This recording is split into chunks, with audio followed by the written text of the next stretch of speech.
Oliy Majlis deputati O'zbekistonni Rossiyaga qo'shib olishni taklif qilgan amaldorga javob qaytardi.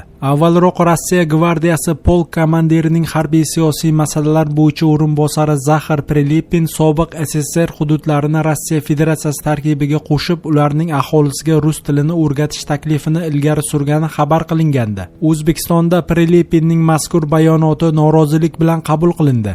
Oliy Majlis Qonunchilik palatasi deputati Inomjon Qudratov ushbu vaziyatda aqlsiz do'st aqlli dushmandan yomonroqdir naqlini esladi. Biz bilan do'stlik rishtalarini bog'lab, har tomonlama o'zaro manfaatli hamkorlik qilib kelayotgan Rossiya Federatsiyasidagi siyosiy partiya Spravedlivaya Rossiya Patrioti za Pravdoning hamraisi Zaxar Prilepinning urushni targ'ib qilishga qaratilgan chiqishi qalbimizni larzaga soldi.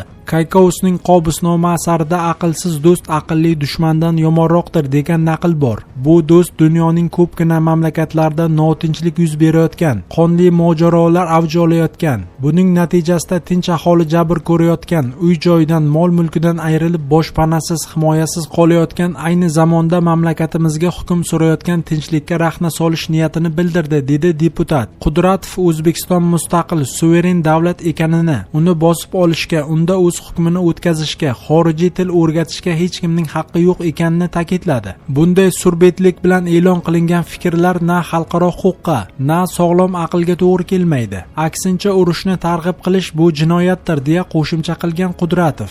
Shuni g'urur bilan aytamizki, mamlakatimizda tinchlik, totuvlik hukm surayotgani, bunyodkorlik ishlari izchillik bilan davom etayotgani, iqtisodimiz yuksalayotgani, sportchilarimiz zabt etayotgan shoh-supalar, erishayotgan yutuqlarimizning barchasi mamlakatimiz qudratidan dalolatdir. Bizning ulug' xalqimiz muqaddas huquqimiz, mustaqilligimizni hech kimga hech qachon berib qo'ymaydi. Mustaqilligimizni, suverenitetimimizni, davlat chegaralarimiz daxlsizligini himoya qilishga kuch-qudratimiz ham, jur'atimiz ham yetarli, deya xulosa qilgan deputat Qudratov.